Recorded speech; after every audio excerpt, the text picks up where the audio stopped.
सवाल इंडिया का में आपका स्वागत है। मैं हूं शारिक खान। समान नागरिक संहिता पर मध्य प्रदेश में दिए गए प्रधानमंत्री के बयान को लेकर all India Muslim personal law board ने कल रात 3 घंटे तक एक अहम बैठक की, जिसमें यूनिफॉर्म सिविल कोड को लेकर चर्चा की गई और यह फैसला लिया गया कि मुस्लिम पर्सनल लॉ बोर्ड अपना एक ड्राफ्ट तैयार कर लॉ कमीशन के अध्यक्ष से मिलकर उन्हें यह रिपोर्ट सौंपेगा। साथ ही विपक्ष से मिलकर इस मुद्दे को संसद में उठाने की अपील करेगा। इस अहम बैठक में कई वरिष्ठ मुस्लिम नेता और वकीलों ने शिरकत की और अपने अपने विचार रखे।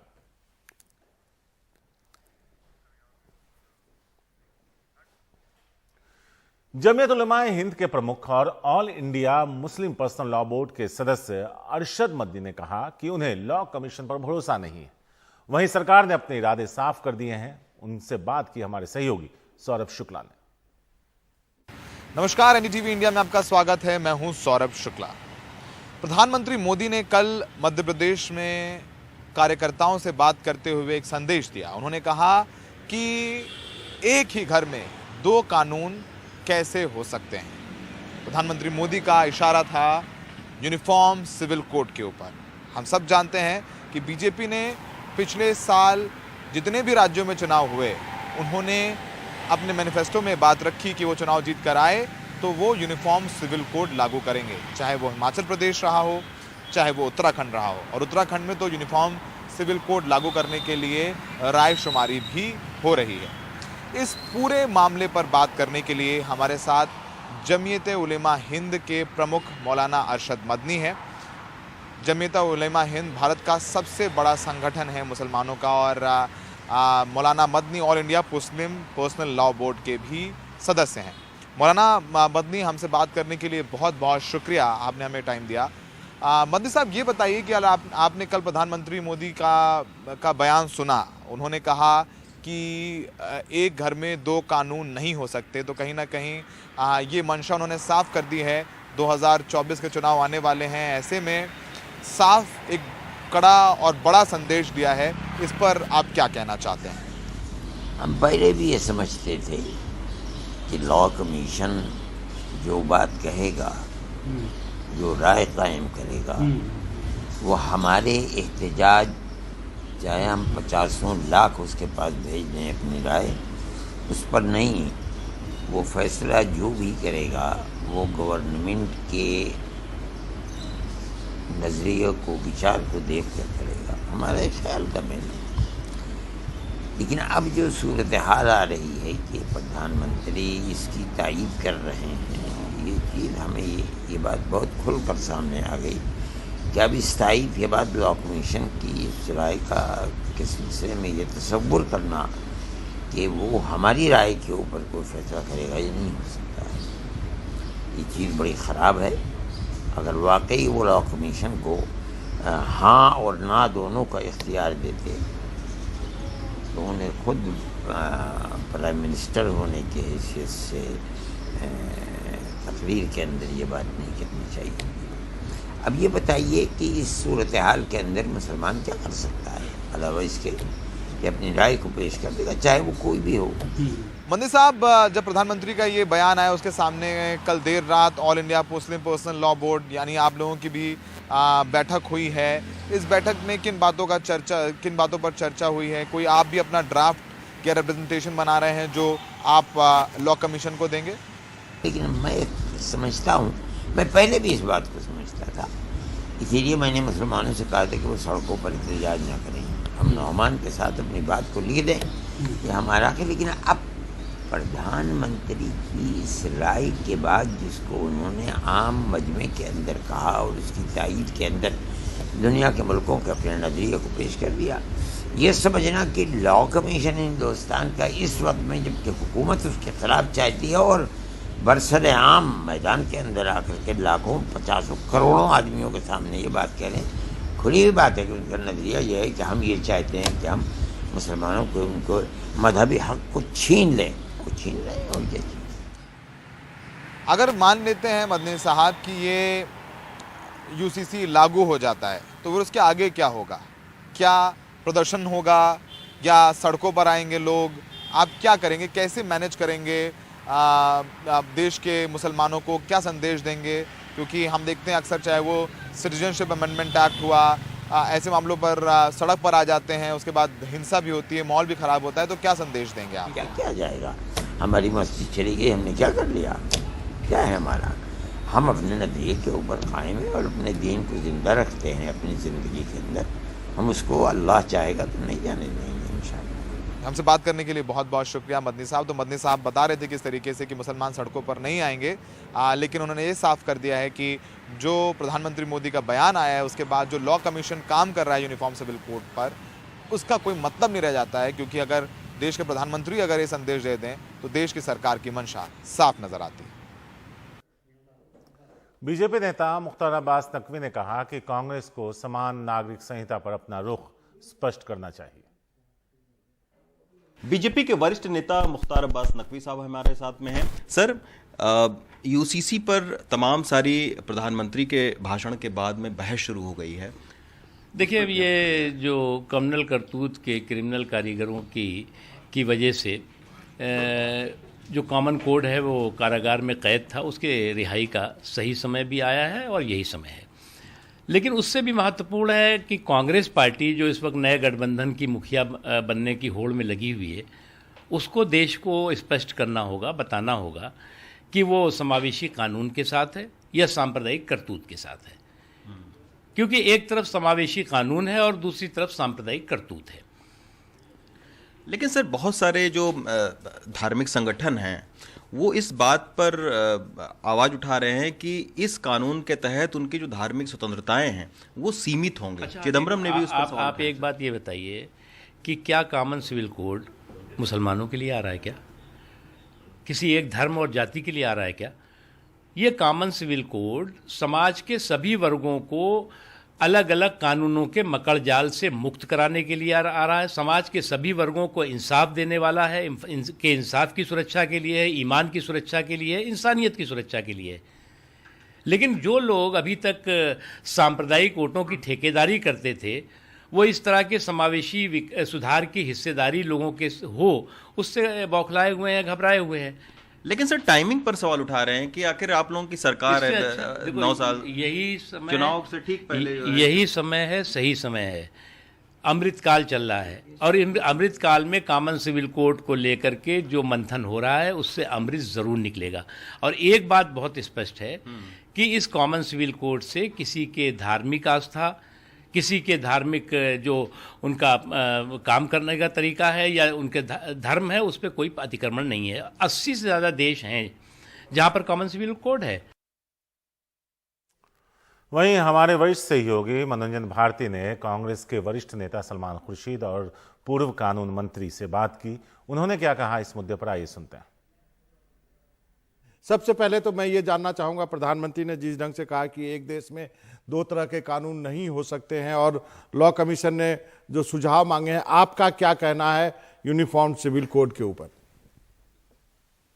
देखिए, मेरा कहना जो भी है वो अपनी जगह है, लेकिन मेरी पार्टी ने इस पर एक स्पष्ट पोजीशन ली है। जो पहले ये बात उठी थी तो हमारी पार्टी ने एक स्पष्ट कहा था कि हम जानना चाहते हैं कि यूनिफॉर्म सिविल कोड का क्या तात्पर्य है, क्या मतलब है, इसके बारे में सरकार का पक्ष क्या है और किस किस विषय पर यूनिफॉर्म सिविल कोड में वो कुछ हस्तक्षेप करना चाहते हैं या कुछ परिवर्तन लाना चाहते हैं, इसको पहले वो स्पष्ट करें। हवा में बात नहीं की जा सकती है।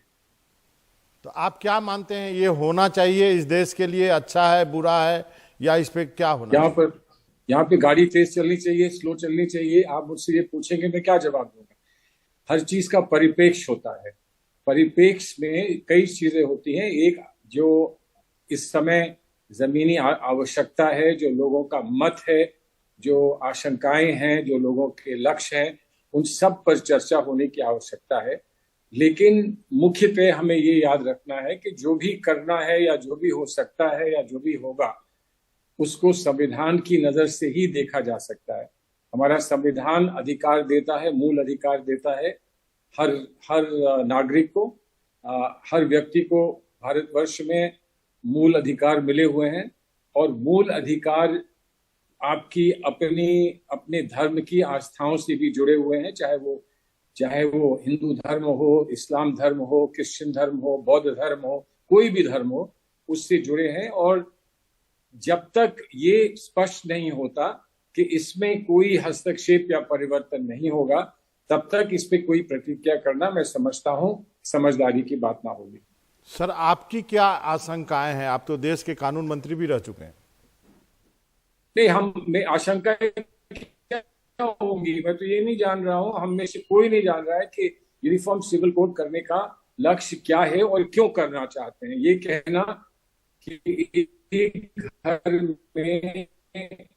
एक घर में दो कानून नहीं हो सकते, दो संस्कृति नहीं हो सकती, एक धर्म में दो भाषाएं नहीं हो सकती, एक धर्म में जो अलग अलग कार्यशैली होती है या वेशभूषा होती है वो नहीं हो सकते। तो आखिर ऐसा कहना, इसका क्या मतलब है, क्या लक्ष्य है और इसके परिणाम क्या होंगे, इस पे चर्चा हो, उसके बाद बात करी जा सकती है। मुस्लिम पर्सनल लॉ बोर्ड ने कहा है कि वो एक अपना ड्राफ्ट भेजेगा सरकार को, लॉ कमीशन को। मुस्लिम पर्सनल लॉ बोर्ड एक संस्था है, मुस्लिम पर्सनल बोर्ड एक संस्था है जो प्रयास करती है कि साधारण मुसलमानों की वो का प्रतिनिधित्व कर सके और उनकी बात को आगे बढ़ा सके। अब वो भी अगर अपना प्रस्ताव कुछ रखते हैं, हर संस्था को प्रस्ताव रखने का अधिकार है इस देश में, डेमोक्रेसी है ये देश, वो जब रखते हैं तो उस पर भी चर्चा हो सकती है। सरकार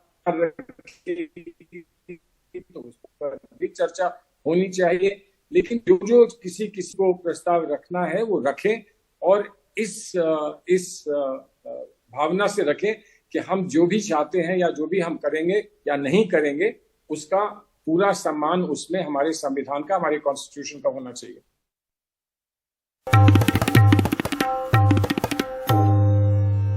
छत्तीसगढ़ के कैबिनेट मंत्री टीएस सिंहदेव ने कहा कि प्रधानमंत्री का यूसीसी पर बयान राजनीतिक है और ये ऐसे समय आया है जब विपक्ष एकजुट होकर 2024 का चुनाव लड़ने की तैयारी कर रहा है। यूनिफॉर्म सिविल कोड पर प्रधानमंत्री के महत्वपूर्ण बयान पर बात करने के लिए मेरे साथ हैं टीएस सिंहदेव, छत्तीसगढ़ सरकार में वरिष्ठ मंत्री और कांग्रेस के वरिष्ठ नेता। आप प्रधानमंत्री के बयान को कैसे देखते हैं? एक और प्रयास लोगों की भावनाओं को भड़काने का और भावनात्मक राजनीति के आधार पे 2024 के चुनाव में अब जब सभी विपक्षी दल या बहुतायत विपक्षी दल एक साथ होकर चुनाव लड़ने की बात कर रहे हैं, तो फिर ऐसा वातावरण बनाने की कोशिश करना कि वो सिंपल मेजॉरिटी से ऊपर रह सकें। जी, इसमें राजनीति के अलावा और कुछ नहीं है।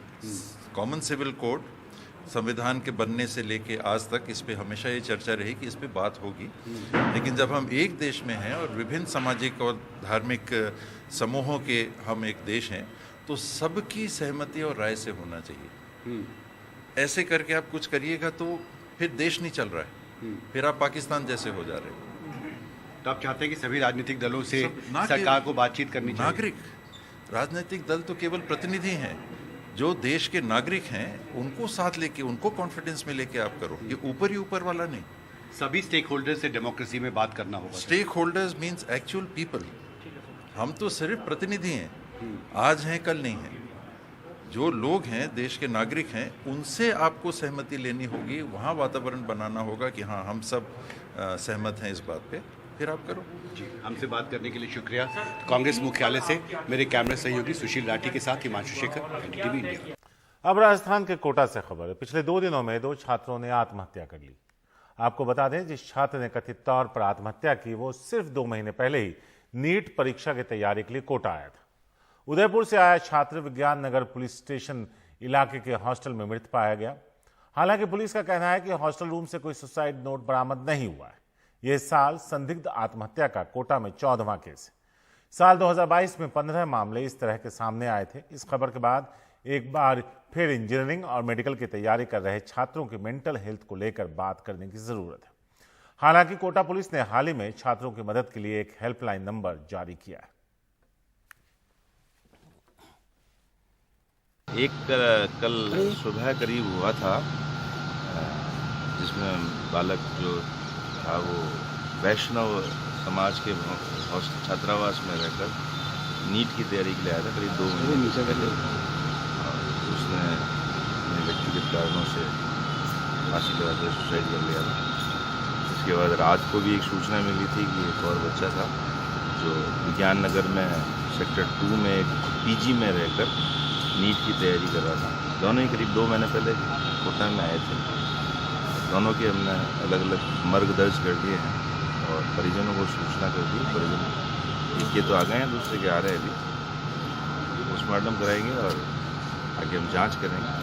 देखिए, कोटा से बहुत ही दुखद खबर, 17 साल के 2 बच्चों ने आत्महत्या की है। छोटे छोटे शहरों से थे। एक मेहुल जो है उत्तर प्रदेश के सेलमपुर से था और दूसरा जो बच्चा है वो सलूम्बर से था। सलूम्बर एक छोटा सा शहर है उदयपुर के पास में।